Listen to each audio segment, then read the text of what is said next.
예전에 어른들께서는 아이를 출산하면은 딸보다는 아들을 많이 선호하였던 것 같습니다. 그런데 요즘에는 젊은 사람들뿐만 아니라 많은 어른들도 아들보다는 딸을 선호하시는 분들이 많이 생긴 것 같습니다.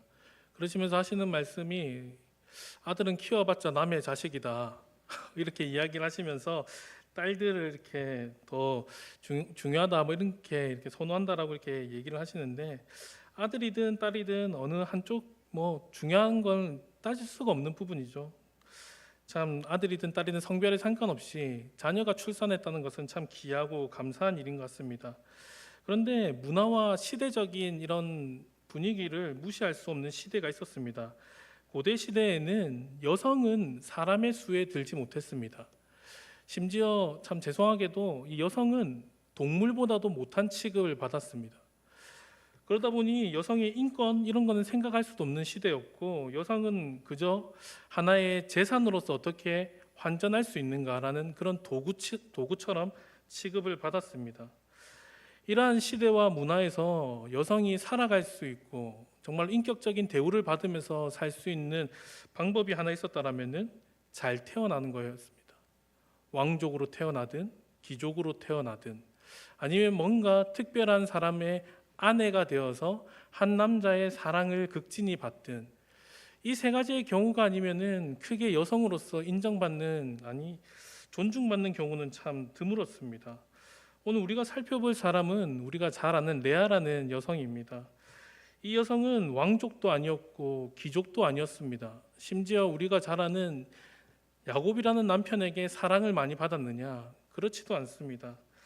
그렇기 때문에 이 여성의 인생을 살펴보면은 세상의 기준으로 본다라면은 참 안타까운 인생입니다. 불쌍한 인생이기도 하고 어쩌면은 아무도 주목하지 않는 인생이라고 평가할 수 있는 것 같습니다. 그러나 하나님께서는 이 여성을 어떻게 바라보고 계셨는지, 이 여성을 통하여서 하나님이 우리에게 뭐라고 말씀하셨는지 그 이야기를 한번 나누보고자 합니다. 창세기 29장 17절의 말씀을 보시면은 레아와 라헬에 대해서 어떠한 여성들인지 한 줄로 평가를 합니다. 레아는 시력이 약하고 라헬은 곱고 아리따우니. 이 두 여성을 향하여서 한마디로 평가를 할 때 레아는 사랑받을 뭔가 요건이나 조건이나 외모를 갖추지 않았다라고 성경은 평가를 합니다. 야곱이 자신의 형을 피해서 삼촌에게 다가와 열심히 일을 하자 삼촌이 무급으로 일할 수는 없지 않느냐, 네가 원하는 급여를 정해라 했었을 때 라헬과 결혼하길 원합니다라고 이야기를 했습니다. 라헬과 결혼하고자 정말로 열심히 부단히 정말 7년을 하루가 같이 일을 했습니다. 그런데 우리가 이 가정 속에서 볼 때 삼촌 라반이 자신의 딸들을 어떻게 대하고 있는지를 짐작할 수가 있습니다. 이 딸들을 바라보면서 넌 참 귀하고 사랑스러운 딸이야. 너무나도 예뻐. 정말로 너가 있어서 내가 참 행복해. 이렇게 이야기하기보다는 한 명 한 명 어떻게 돈으로 바꿀 수 있을지, 이 딸들이 나에게 얼마나 큰 재산을 줄지, 그러한 생각만을 가지고 있는 것으로 충분히 짐작할 수 있습니다. 그런데 문제는 레아는 시력이 약하다라고 이야기를 합니다. 여기에서 시력이 약하다는 것은 뭐 학자들마다 다양하게 이야기를 합니다. 진짜로 시력이 약했다, 아니면 외모가 볼품이 없었다, 아니면 뭔가 노동 가치가 없었다, 뭐 여러 가지 평가를 하는데, 여기에서 사용된 단어들을 다양하게 구약 성경에서 사용하고 있는데 그 용례들을 찾아보면은 문장마다 다 다릅니다. 이 여성이 뭐 연약하다, 허약하다, 때로는 부드럽다, 온화하다, 뭐 연한, 섬세한, 뭐 다양하게 표현되었기 때문에 실제로 우리가 가지고 있는 선입견, 뭐 시력이 진짜 약하다, 아니면은 외모가 못생겼다, 이렇게 단정 지을 수는 없다는 것입니다. 반대로 라헬의 경우도 마찬가지입니다. 라헬의 경우도 예쁘다, 아니면 뭐 능력이 출중하다, 이렇게 평가할 수는 없다는 것입니다. 즉 확실한 것은 야곱의 시선에 한해서 레아는 부족했다는 겁니다. 라헬은 야곱의 눈에 마음에 들었다는 것입니다.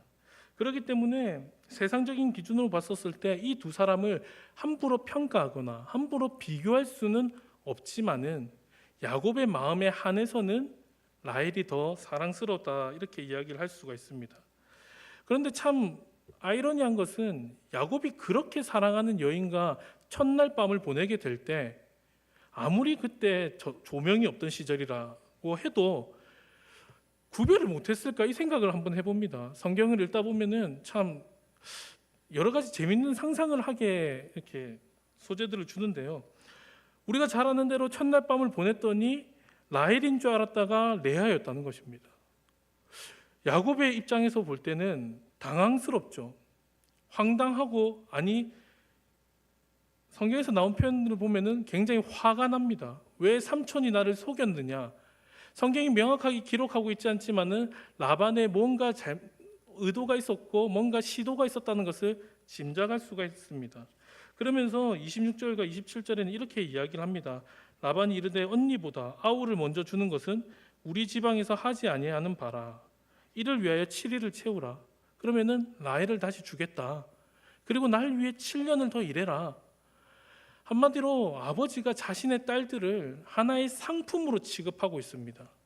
이 딸들을 어떻게 대하는지 라반의 성격과 라반의 성향이 어떠한지를 명확하게 보여주고 있습니다.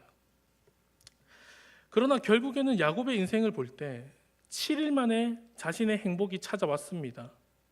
그런데 문제는 야곱에게는 행복이 찾아왔지만은 레아의 인생을 볼 때 불행이 시작되었다는 겁니다. 나를 정말로 극진히 사랑해줘야 되는 한 남자는 자신을 사랑하지 않습니다. 나보다 더 사랑하는 여자는 차라리 내가 미워하는, 시기하는, 질투하는 그런 여성이었으면 좋겠지만은 나의 친동생이라는 겁니다. 아버지도 나를 사랑하지 않고 남편도 나를 사랑하지 않고 심지어 내가 경쟁해야 되는 존재는 나와 함께 자매였었던 라헬이었습니다. 레아의 인생을 볼 때 참 불쌍합니다. 안타깝습니다. 세상의 기준으로 보나 세상의 시선으로 볼 때 이 여성을 주목하거나 이 여성에게 뭔가 도움의 손길을 내밀어 줄 사람은 아무도 없습니다. 그런데 이러한 상황 속에서 우리가 읽었었던 본문 31절을 보시면은 상반절에 이렇게 이야기를 합니다. 여호와께서 레아가 사랑받지 못함을 보시고 아무도 주목하지 않는 인생에, 아무도 신경 쓰지 않는 이 인생에, 감히 이렇게 말씀드려서 참 죄송합니다. 하찮은 인생처럼 평가받는 이러한 여성에게 하나님은 주목하고 계셨다는 겁니다. 하나님은 이 여성을 바라보면서 이 여성이 무엇을 겪고 있는지를 지금 주목하고 있습니다. 보다라는 이 단어는 단순히 시각적으로 본다, 이것을 넘어서는 의미를 가지고 있습니다. 하나님께서 억울한 자, 억압당하는 자, 핍박받는 자, 원통한 자, 그러한 사람들의 마음을 헤아려 주시고 공감해 주시고 그들에게 구원의 손길을 베풀어 주실 때 이 단어를 사용한다는 겁니다. 즉 하나님께서 레아를 바라보실 때 그래, 세상의 모든 일들을 다 바라보시면서 아, 이런 일도 있구나, 저런 일도 있구나, 악인의 행포가 계속해서 일어나고 있구나, 객관적으로 보는 것이 아니라 이 한 여성을 객관적인 시선을 넘어서서 안타까워하시고 공감하시고 이 여성의 마음을 이해하시면서 바라보고 계신다는 겁니다. 사랑스러운 딸을 바라볼 때, 사랑스러운 자녀를 바라볼 때 사랑 가득한 그 눈으로 바라보시면서 네가 많이 아프지, 얼마나 아프겠니? 그러면서 계속해서 주목하고 있다는 것입니다. 그렇게 이 여성을 바라보시면서 하나님께서는 레아에게 할 수 있는 최고의 선물을 주신다는 겁니다. 당시 여성이 할 수 있었던 가장 최고의 일은, 의무는 바로 임신하는 것이었습니다. 임신을 통하여서 레아가 다시 한 번 더 삶에서 역전이 일어날 수 있도록 하나님 레아에게 이러한 은혜를 베풀어 주시는데, 참 하나님께서 이런 은혜를 베풀어 주실 때 레아는 아마 기대했을지도 모르겠습니다. 그런데 기대와 동시에 두려움이 찾아오지 않았을까라고 생각도 해봅니다. 임신하는 것도 참 어려운 일이지만은 임신을 했다는 것, 너무나도 감사한 일입니다. 요즘 같은 불임이 많은 시대에 임신은 전적으로 하나님께서 하시는 역사입니다. 임신을 통해서 아, 하나님이 나를 주목하고 계시는구나, 하나님이 나에게 은혜를 베풀어 주셨구나, 나의 태의 문을 열어주셨구나라고 감사할 수 있지만은 임신하는 기간 동안 긴장의 끈을 놓칠 수는 없습니다. 왜냐? 반드시 아들이었어야 됩니다.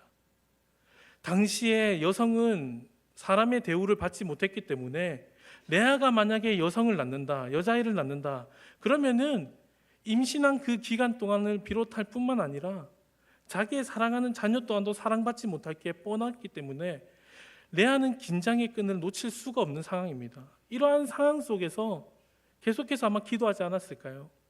하나님, 나를 주목하고 계신다라면은, 나에게 태의 문을 여셨다라면은 나에게 아들을 주셔야 됩니다. 그런 기도가 계속되지 않았을까 생각을 해봅니다. 그리고 나서 출산할 때가 됐었을 때 이 아이의 울음소리가 들립니다. 아이의 울음소리가 들리면서 성별을 확인했었을 때 이렇게 고백한다는 거죠. 보라, 아들이다. 그래서 루벤이라고 이름을 짓습니다. 보라, 하나님이 나를 바라보고 계셨어. 봐봐, 하나님이 나를 주목하고 계셨어. 하나님이 나에게 이렇게 은혜를 베풀어 주셨어. 보라, 아들이야. 이제 나는 사랑받을 수 있어 라고 고백한다는 것입니다. 결국 하나님께서 나를 얼마나 사랑하시는지, 나에게 얼마나 크신 은혜를 베풀어 주셨는지 이 고백을 통해서 나타내고 있다는 겁니다. 33절에 보시면은 이렇게 고백을 합니다. 그가 다시 임신하여 아들을 낳고 이르되 여호와께서 내가 사랑받지 못함을 들으셨으므로. 아들을 낳은 그 순간 너무나도 좋았습니다. 너무나도 행복했습니다. 내 삶에 일어나는 문제가 참 많았겠지만은 정말 나를 올가매는 이 문제 하나만 해결하면은 나는 기쁠 거고 평안할 것이고 이제는 내 삶은 탄탄대로이지 않을까라는 그런 기대감이 있었는데, 참 안타깝게도 우리의 인생도 그렇듯이 뭔가 문제를 하나 해결하고 나면은 또 다른 문제가 찾아옵니다. 그런 것처럼 레아의 인생 가운데 이제 르우벤을 통해서 내 모든 문제가 해결될 거라고 기대했고 내 모든 문제는 이제 다 해결되었다라고 확신했는데 얼마 가지 않아 무너졌다는 겁니다. 33절에 여호와께 내가 사랑받지 못함을 들으셨으므로. 원어를 보시면요, 사랑받지 못했다는 것을 넘어서서 가증스럽게 봤다는 겁니다. 레아가 할 수 있는 최선을 다했습니다. 아들을 낳았고 장자를 낳았습니다. 그러면은 야곱의 사랑을 받을 줄 알았는데 오히려 가증이 여김을 받았다는 겁니다. 무슨 이유에서인지 모르겠지만은 레아는 여전히 야곱의 사랑을 받지 못했고 레아가 처한 상황은 변화되지 않았다는 겁니다. 그럼에도 참 다행이고 감사한 것은 하나님께서 여전히 이 레아를 주목하고 계셨고 바라보고 계셨고, 그러면서 이 레아에게 다시 한 번 더 은혜를 베푸셔서 아들을 낳게 하시는데, 이 레아의 고백을 보시면은 시므온이라고 이름을 짓습니다. 응답하다라는 뜻을 가지고 있습니다. 이 시므온이라는 이름을 통해서 레아가 어떠한 인생을 살아왔는지를 보여주고 있습니다. 하나님, 저 정말 힘듭니다. 저 정말 마음이 아파요. 하나님, 이 문제가 해결되면은 제 인생 가운데 그래도 기쁨이 찾아올 줄 알았는데 이게 웬걸요? 다시 내 마음을 무너지게 합니다. 내 삶을 뒤흔들어 놓습니다. 그런데 나는 이 문제 앞에 해결할 수 있는 힘이 전혀 없습니다. 하나님, 도와주십시오. 하나님, 나를 바라보고 계시나요? 하나님, 정말로 살아 계시나요? 간절하게 기도합니다. 그럴 때 하나님께서는 레아의 기도에 침묵하시는 것이 아니라 이 기도를 듣고 계셨고 이 기도를 주목하고 계셨고 이러한 레아와 함께 한다라고 말씀하시면서 레아의 삶 가운데 응답하고 계셨다는 겁니다. 그래서 둘째 아들을 임신하면서 하나님께서 내가 너와 함께 한다, 내가 너와 동행한다라고 계속해서 말씀하고 계시고 위로하고 계시며 레아에게 은혜를 베풀어 주고 계셨다는 것입니다. 그렇게 레아는 아들을 낳으면서 응답하다라고 이렇게 고백을 합니다. 하나님께서 나를 한 번만 바라보시고 나를 한 번만 주목하시고 더 이상 나를 주목하지 않으신 것이 아니라 계속해서 나를 바라보고 계시고 그 시선은 끊어지지 않고 그 동행은 그 사건이 해결됨과 동시에 끝나는 것이 아니라 여전히 나와 함께 동행하고 계셨고 나와 함께 하시면서 내 모든 아픔과 슬픔과 모든 것들을 하나님이 함께 하셨다라고 약속하고 있고 나타내 보이고 있다는 것입니다. 우리의 인생 가운데 어려움을 만날 때 기도하는 저와 여러분이 되기를 간절히 소망합니다. 우리가 기도해야 되는 이유, 하나님이 우리의 기도를 응답해 주시기 때문입니다. 우리가 하나님 앞에 우리의 연약함과 우리의 문제와 우리의 아픔과 다양한 모든 것들을 우리가 아뢰어야 되는 이유는 하나님이 우리를 바라보고 계시기 때문입니다. 하나님이 우리와 함께 하시면서 우리에게 은혜를 베풀어 주시기 때문에 우리는 기도해야 됩니다. 우리의 기도는 멈춰서는 안 된다는 것입니다. 이러한 레아에게 하나님께서는 계속해서 은혜를 베풀어 주십니다. 그러면서 셋째를 낳았는데 셋째의 이름은 연합입니다. 셋째를 통하여서 내가 사랑하는 남편과 이제 드디어 연합할 수 있겠지. 이 남편이 이제는 아들을 3명이나 낳았는데 첫째, 둘째, 셋째 이 장손들을 내가 다 낳았는데 나와 이제 연합하겠지. 그런 기대가 생기지 않았을까라고 생각해 보는데 역시나 그 기대는 무너집니다. 레아는 여전히 우리가 잘 아는 대로 사랑받지 못하고 여전히 레아의 상황은 변하지 않습니다. 하나님의 은혜가 있었으면 내 삶이 완전 180도 바뀌고 내 인생이 진짜 내가 상상할 수 없는 일들로 가득 차면서 마치 영화와 같이 드라마의 한 편과 같이 뭔가 다르게 역전이 일어나면 참 좋겠는데 그렇지가 않다는 겁니다. 그러나 이 고백을 통해서 알 수 있는 것이 무엇이냐? 하나님이 나와 연합하셨다는 겁니다. 내가 하나님과 연합했다는 겁니다. 이전에는 하나님과 더 깊은 동행을 하지 못했다라면은 내 삶에 찾아온 위기와 내 삶에 찾아온 환난과 내가 감당할 수 없는 이 문제들 앞에서 하나님이 나와 함께 하시고 하나님이 나와 연합하시고 내가 그 하나님의 은혜 가운데 하나님과 동행하는구나라고 고백할 수밖에 없다는 겁니다. 사랑하는 아들들을 바라볼 때 하나님이 나에게 이렇게 은혜를 베풀어 주셨구나, 하나님이 여전히 나와 함께 하시는구나라고 주목하면서 그 아들들과 함께 동행한다는 겁니다. 그러한 고백을 하는 레아에게 다시 한 번 더 은혜가 주어질 때 레아는 넷째 아들을 유다라고 짓습니다. 우리가 잘 아는 대로 찬송한다는 겁니다. 하나님을 찬양합니다. 하나님을 높여드립니다. 내 삶 가운데 역사하신 그 놀라운 은혜를 내가 사람들에게 자랑합니다. 하나님, 나는 부족합니다. 내 인생은 세상의 기준으로 볼 때 바뀐 거 하나 없습니다. 여전히 나는 사랑받지 못하고 있고요. 여전히 나는 비참하기도 하고요. 여전히 때로는 여성으로서 무시받는 존재이기도 하고 세상이 날 주목하지 않지만은 하나님이 주목하심을 통해서 나는 기쁩니다. 하나님이 나를 바라보시는 그 모습을 통해서 나는 행복합니다. 하나님이 나와 함께 하시기 때문에 연합해 주셨기 때문에 내가 하나님의 그 큰 계획 가운데 들어갔기 때문에 나는 그 놀라우신 하나님의 은혜를 찬송할 수밖에 없습니다라고 고백한다는 겁니다. 이러한 고백을 하면서 레아가 살아갈 때 레아의 인생의 단면적인 부분만 보면은 하나님의 퍼즐이 보이지 않습니다. 그러나 우리는 잘 알지 않습니까? 우리 예수님께서 누구의 후손으로 오셨습니까? 유다의 후손으로 오셨습니다. 이스라엘 가운데 가장 위대한 왕, 가장 위대한 지도자 누구의 자손이라고 말합니까? 유다의 자손이라고 합니다. 그 유다를 낳은 어머니가 누구입니까? 레아라는 것입니다. 당시의 세상적인 기준으로 볼 때 주목받지 못한 여성이었고 어쩌면 무시받는 여성이었고 사랑받지 못하는 존재였고 아무도 거들떠 보지 못하는 그러한 위치에 그러한 삶을 살아가는 그러한 정말로 무명한 존재였을지도 모르겠습니다. 그러나 하나님께서 그를 주목하시고 하나님께서 그를 사용하시고 하나님께서 그와 함께 하심을 통하여서 세상의 기준이 아니라 하나님의 기준으로 볼 때는 구속사, 정말로 빠져서는 안 되는 정말로 중요한 역할을 감당하는 훌륭한 여성으로 사용하셨다는 것입니다. 이 은혜가 우리에게도 있다는 것입니다. 세상은 우리를 바라보지 않습니다. 세상은 제가 아무리 소리친다 할지라도 제 목소리에 주목하지 않습니다. 세상은 내가 무엇을 하든지 보잘것없는 존재라고 치부를 합니다. 심지어 내가 가지고 있는 재산을 가지고 평가하기도 하고요. 나의 외모를 가지고 평가하기도 하고요. 내가 어디에 사는지, 무슨 차를 타는지, 내가 무슨 옷을 입는지, 심지어 내 인맥은 어떠한지 그 모든 것들을 가지고 잣대를 대기도 하고 평가를 하고 재단을 하고 너는 이 정도라고 함부로 단정짓습니다.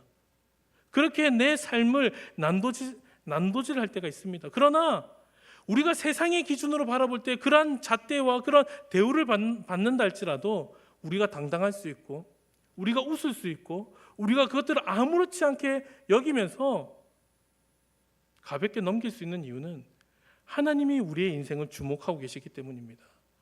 하나님이 우리 모든 성도님들 한 인생 한 분 한 분마다 주목하고 계시고 바라보고 계시고 함께 동행하고 계시고 여전히 연합하고 계신다는 겁니다. 그 은혜를 기억하시면서 살아가는 저와 여러분이 되기를 간절히 소망합니다. 우리의 인생을 바라볼 때 세상의 잣대를 가지고 우리를 판단하며 우울감에 빠지는 것이 아니라 좌절감에 빠지는 것이 아니라 하나님이 우리를 사랑하시고 하나님이 우리와 함께 하신다는 그 놀라운 약속들을 바라보시면서 하나님을 찬송하는 삶 살아가기를 바랍니다. 하나님, 나와 함께 해주셔서 감사합니다. 나를 사용하여 주심에 감사합니다. 내 인생 가운데 함께 하여 주시고 내 인생 가운데 역사해 주심에 감사합니다라고 우리가 하나님을 높여드리며 찬양하며 살아가는 저와 여러분이 되기를 간절히 소망합니다.